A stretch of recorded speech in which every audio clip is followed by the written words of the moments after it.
یہ جی محمد معاذ سعودی عرب پہنچ گیا، بھائی نے اور بہنوئی نے رسیو کیا۔ السلام علیکم، سدا خوش رہیں، ہنستے رہیں، سب کو ہنساتے رہیں، خوشیاں دیں اللہ آپ سب کو۔ تو یہ آج ہم جا رہے ہیں ایئرپورٹ، عید کا دوسرا دن ہے اور یہ میرا بیٹا جا رہا ہے سعودی عرب، اور یہاں پر ہم ایئرپورٹ پہنچ گئے ہیں اور یہ چیکنگ ہو رہی ہے، اس کے ٹکٹ وغیرہ چیک ہو رہا ہے اور پاسپورٹ وغیرہ چیک ہو رہا ہے۔ اور یہ اس وقت میرے ہسبینڈ کا، میرے بچوں کا، میری بہنوں کا، میری امی کا، میری نندوں کا، سب کا بہت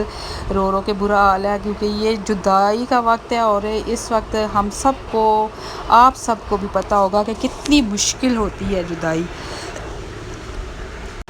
میں نے اپنا پہلا بیٹا بھی بھیجا وہاں پر، وہ جب گیا تو وہ بھی بہت، ابھی اس کا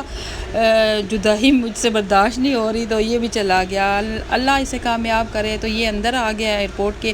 جہاں پر چیکنگ وغیرہ ہوتی ہے، تو اب یہ اپنا سامان سارا بک کروا دے گا اور پھر یہ صرف ہینڈ کیری اس کے پاس رہ جائے گا، اور یہ ویٹنگ روم میں ہے، اور یہ دیکھیں یہ صرف ہینڈ کیری اس کے پاس ہے شاید، اور یہ اب جا رہا ہے جہاز کی طرف، اور ایئر بلو جہاز سامنے کھڑا ہے، لیکن یہ ایئر بلو میں نہیں جا رہا، یہ ایئر سیال میں گیا ہے اور یہ جہاز کے اندر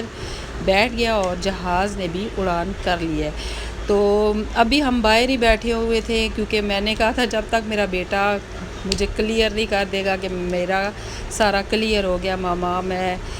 ٹھیک ہوں، میں جہاز میں بیٹھ گیا ہوں، تو ابھی ہم ایئرپورٹ سے باہر آئے ہیں اور یہ 4 گھنٹوں کے بعد، تقریباً 4-5 گھنٹوں کے بعد یہ سعودیہ میں پہنچا ہے۔ تو یہ میرا بہنوئی لینے آیا ہوا تھا اور ساتھ میرا بیٹا بھی لینے آیا ہوا تھا بڑے والا، اور بھی لوگ آئے ہوئے تھے، اور یہ میرا بیٹا بڑے والا تھا، اور یہ پہنچ گیا، اللہ خیر۔